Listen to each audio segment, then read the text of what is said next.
Hey everyone, it's Matt, and today we're going to do a Gigantamax Machamp early review. Not everything has been finalized or at least told to us, so I may make an additional one to make some quick fixes, but let's get it done. And it's going to happen on May 25th.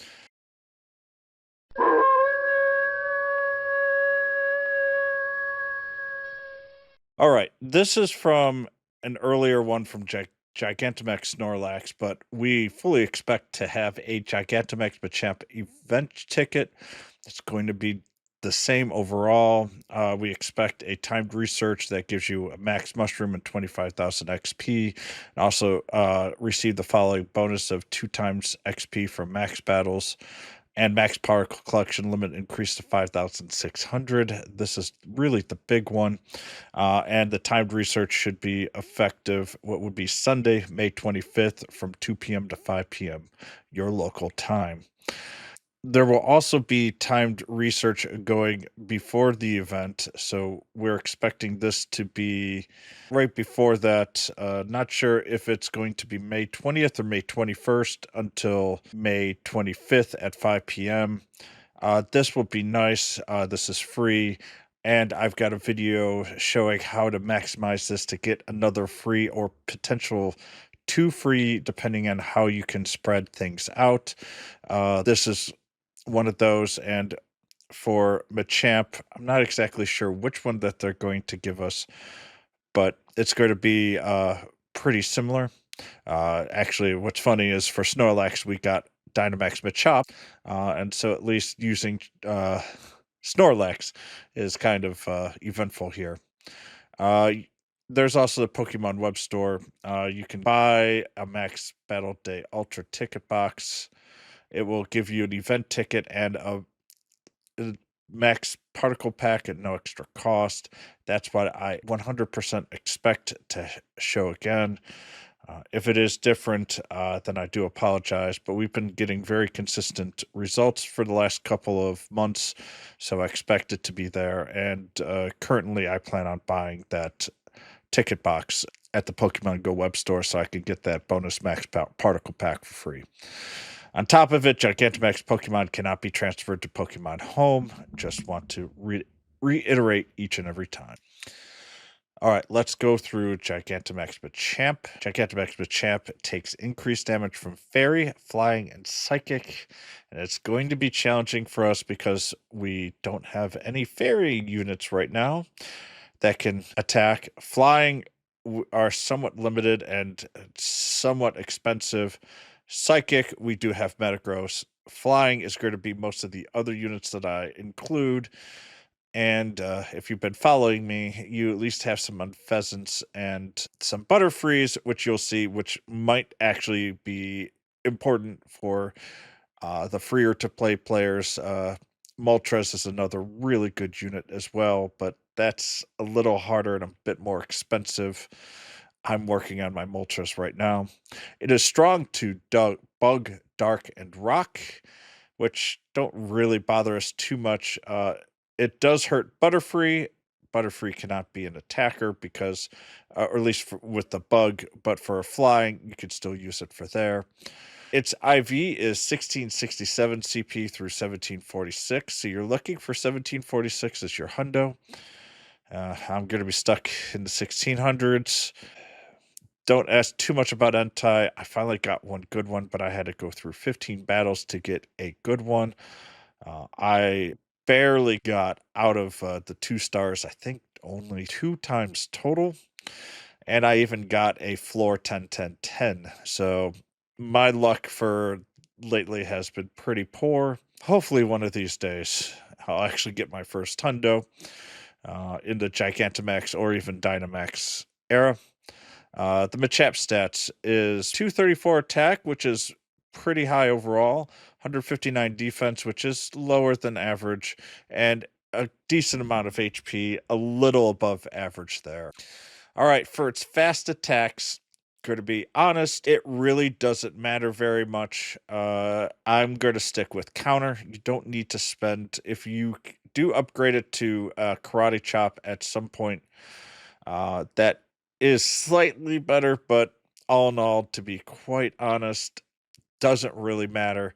Going to stick with counter, and I'll only switch bullet punch if I ever use Machamp as a tank, which honestly is going to be a very niche at most, just because of the low defense.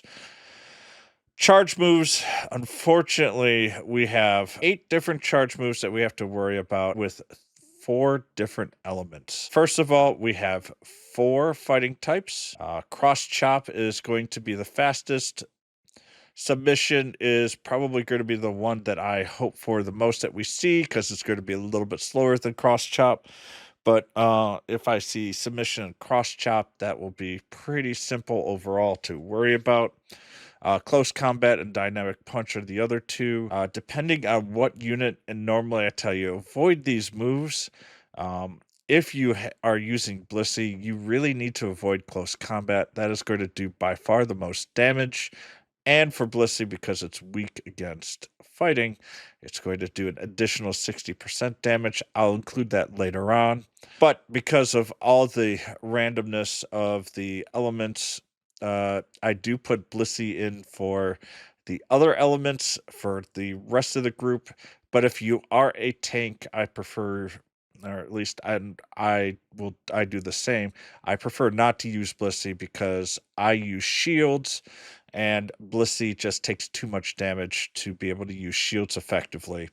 It's better to use healing, and that is a different overall style of rating that my group doesn't do, and I find it to be a lot easier as a raid leader to show people the way that I do it, as it tends to work a lot better.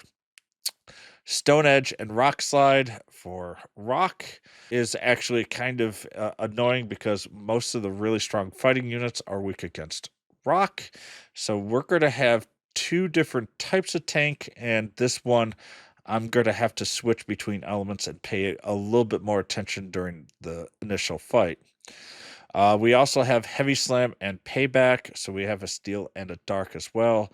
The Payback and Heavy Slam are relatively fast and hit fairly hard.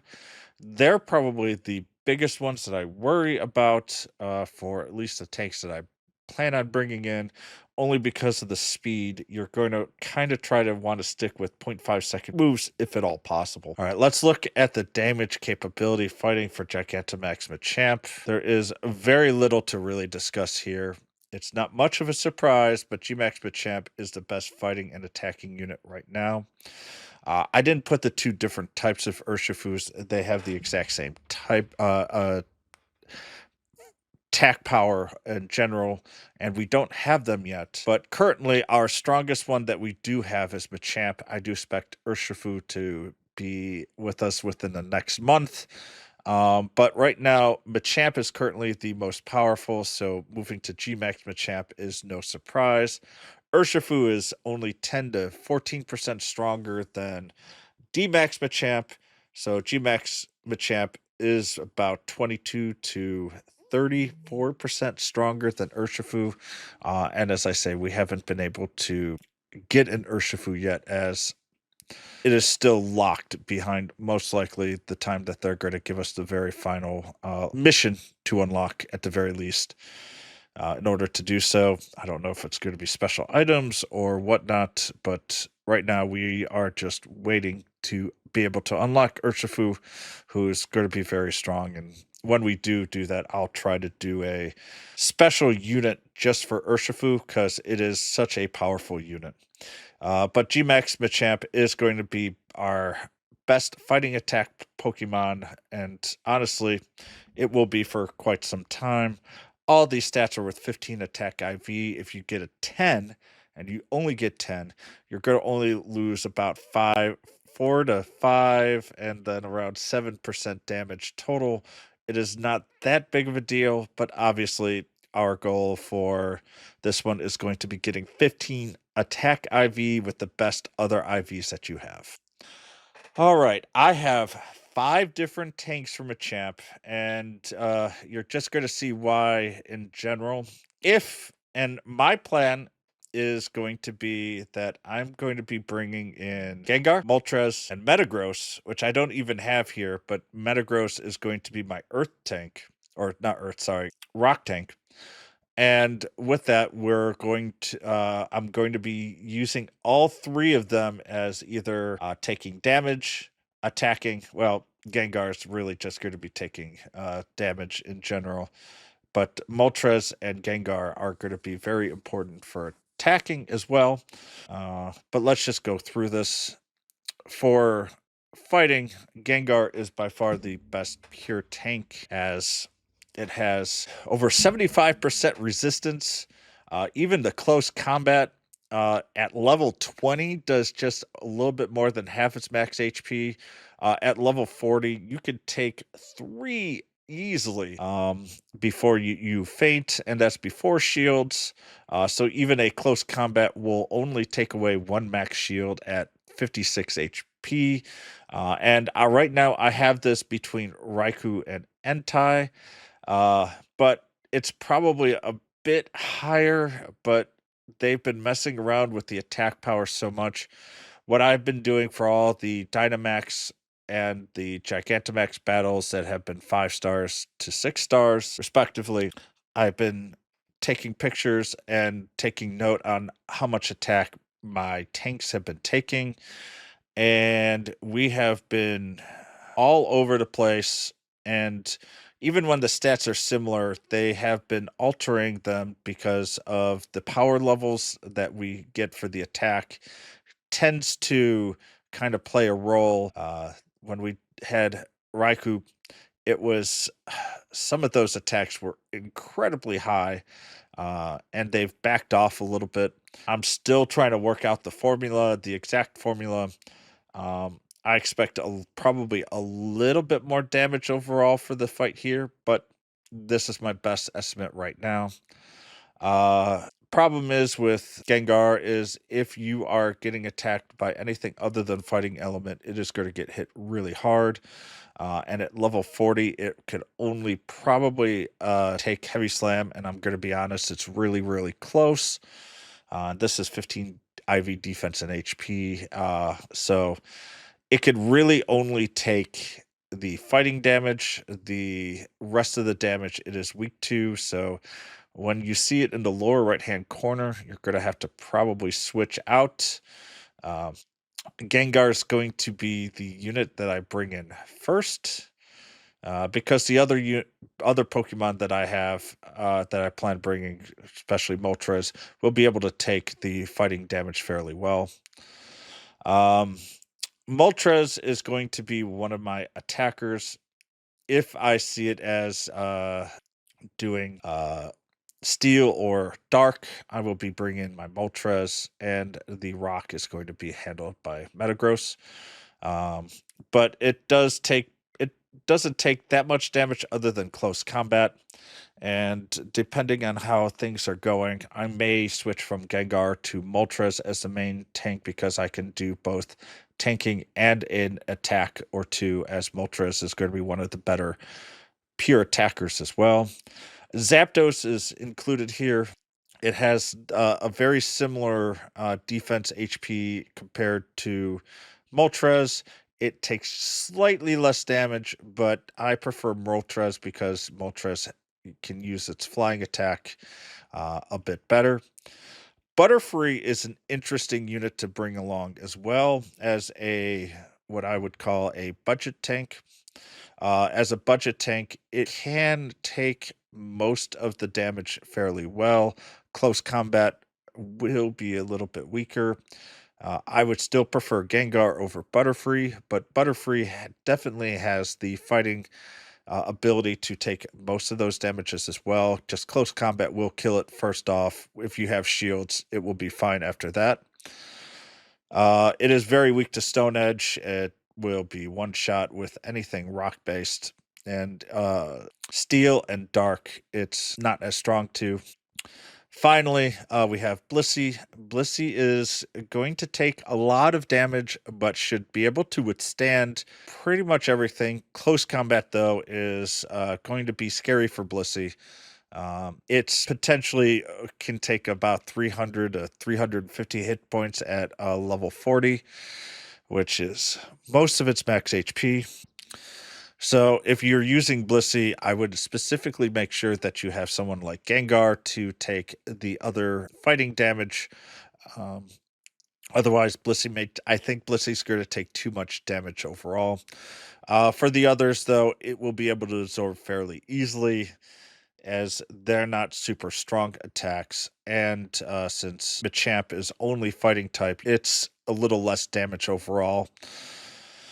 So with this one's going to be a little bit tougher tanking wise and taking damage, but I do expect the fight to be a little shorter because it has a lot less defense than most other Gigantamax that we fought, and its HP is only slightly higher than normal. The best attackers are going to be Metagross, Moltres, and Unpheasant. Gmax Gengar can actually fit in as well. It is my number 4. So if you have a Gmax Gengar, it can also be used as a attacking tank. So this one here, if you use your tanks wisely, you can do 2 or 1 shields and then be able to still attack and help out and really take the damage to Machamp.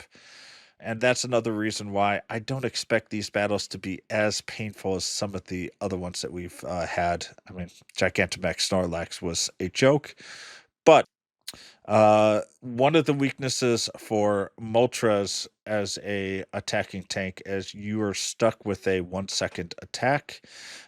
You do need to be using either for your D-Max, either the Zen Headbutt or the Wing Attack and Air Slash, depending.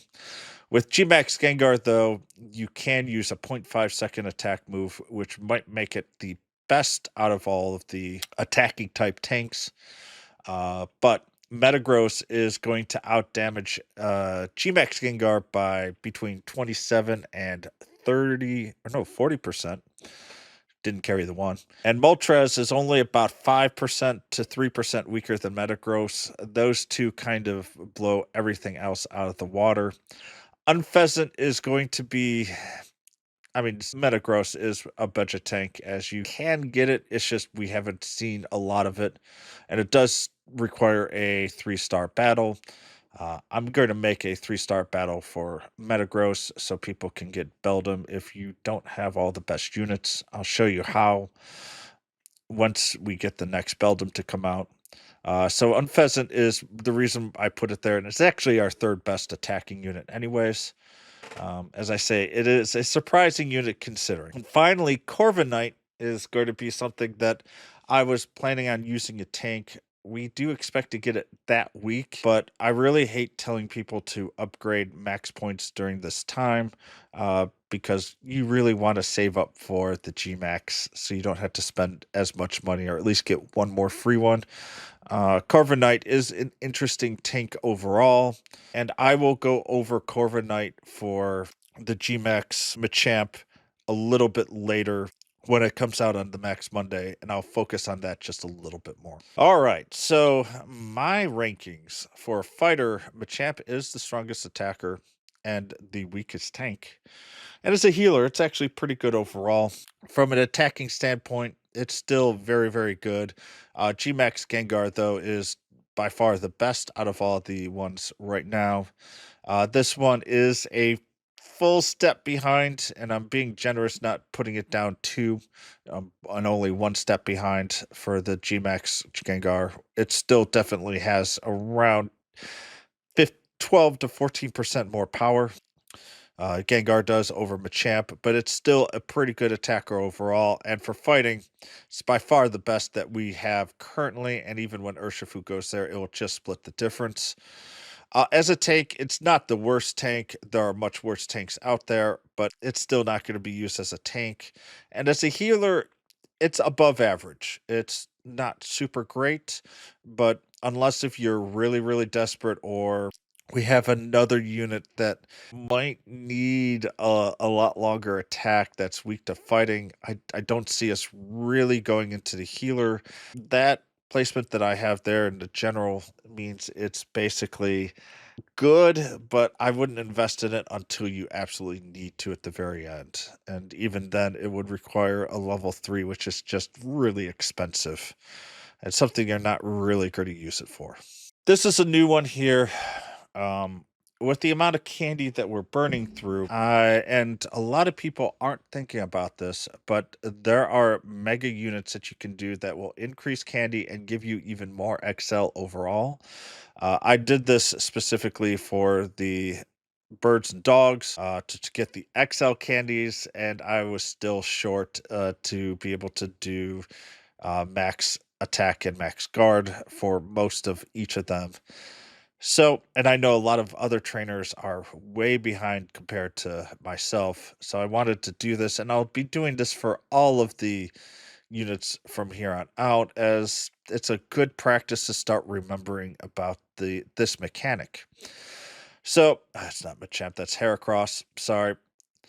We have Heracross, Blaziken, Metachan, Galad, Lucario, and Lopunny. Those six you can mega, and depending on the level, so level 0 is basically before you even have them mega'd for the first time. This will be your very first mega, and you get one bonus candy. It's equivalent to level 1. Level 1, basically, you go from 1 to 6 times you've mega'd, and you will also get the one bonus candy. What's more important, and one of the reasons why, at least my group, I tell people to be leveling up their megas, and I've got most of mine at least at Mega 2, level 2. And the reason let me finish this first. I have most of mine at Mega 2. It takes a lot longer to get to Mega 3, but at least you get the bonus. It takes less energy to mega, and you could get them for free a lot quicker. So level 1 is 7 days, level 2 is only 5 days. And once you get fully maxed out, it's every 3 days you can do it for free. But at level 2, you get the one bonus catch candy, which, still nice, especially if you do it 5 to 10 times. That's 5 to 10 more candy. But the big thing here is you get a 10% increased chance for an IV candy. And with that, you can get up to 3 IVs, or XLs, I should say, 3 XLs. And those XLs will have a increased 10% chance. So sometimes you get 0, sometimes you get 3, most of the time you get 1 or 2. This will give you a chance for the bonus 3 more times, and the same thing with level 3, except it's a 25% chance, and that's just an additional chance, which gives you even better chance to get those XLs, and that's by far the big importance that you need for this, is getting those XL candies, and using mega units is incredibly important. Top of it, you get some bonus XP, but that's not a real big thing. So, what is the overall battle plan for Machamp? Going to be honest, my team's going to be Gengar, Moltres, and Metagross. Moltres is only really unit that I think is a bit of a stretch for a lot of people. I'm going to be using my Gigantamax Gengar. If you only have Dmax Gengar, that will be very much acceptable. It has the exact same tanking or guarding skills as Gmax, but just does a little less damage. But it's not damage that's the most important part. Each attack is therefore covered by one of these Pokemon. Either Moltres or Metagross will be the attacker.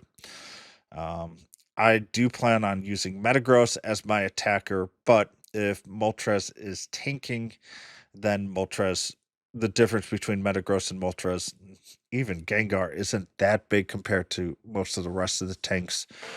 And with that, I will be able to help out, even though I will be tanking and doing shields most of the time. Which one is going to be the main tank? I won't know until each battle. Gengar is going to take all of the fighting. Metagross is going to take rock, and Moltres is going to take steel and or rock, or not steel and or dark. I'm sorry. And Metagross, I believe, can also take steel as well, but I'll have Moltres out there more often otherwise. Machamp has more attack than anything else, so it should be a faster battle overall. The main goal is take the first transformation damage as quickly as you can, get to that first transformation, identify what element or elements it's using, use your tank, and then everyone else can go to town on it. It should be faster than Snorlax, but it is going to take a lot more paying attention, at least initially, and identify what elements it's using. And the frustrating part is you won't know which one it is. My Gengar is going to be the first unit Pokemon that I use. I would rather have it there for all of the fighting, but I'll take my chances. It's 50-50 that it's going to be fighting element versus non-fighting element. My Moltres can absorb the fighting fairly well as well. And with that, I still get covered in case Gengar gets brutally murdered with especially with the dark attack. Switching between Pokemon is going to be most likely required in this battle. If you get lucky, you'll get two fighting, and then you won't have to switch. But not one single tank will be good for all of its elements. Even Blissey will still need to stay away from the fighting type, only because it takes that extra 60% damage. And that is pretty painful, especially for its bigger attacks. Is Gigantamax Machamp worth it for you? It's going to be the strongest fighting attacker and will be used whenever we need the fighting type. We haven't needed a great deal. Snorlax was one that we needed. And honestly, if we had Gmax Machamp, that battle would have been even more of a joke. Fighting isn't the most used, but it does have a lot of good times to use it. It has a very low defense and it does not have the greatest resistances. When we fight the bugs, we might want to use it as a counter tank. But Dark and Rock are a little bit more useful. But even that is not really high enough. I'd be using others for that type. Its HP is slightly above average, so it can be a okay backup healer. But honestly, you're just better off using it as a pure attacker. And I really only expect Gigantamax Urshifu to be more powerful in the near to mid future. We have no idea when that's coming out, but we do know that there is Urshifu Gigantamaxes, and both of those are definitely really powerful units, but I don't expect them to be here soon. And the only other one that would be is if we ever get the ability to get Mega Mewtwo X, and we could Mega it so it has that element with it. Otherwise, that's pretty much all we're going to have, and I expect Urshifu Gigantamax well before that. So with that, that's all I've really got. If you've made it this far, please like and subscribe. That really helps my channel. You can also follow me on twitch.tv/Madgarou. And with that, when I'm on, you can ask me questions. I'll be happy to answer them. If you also got ideas, that would be great.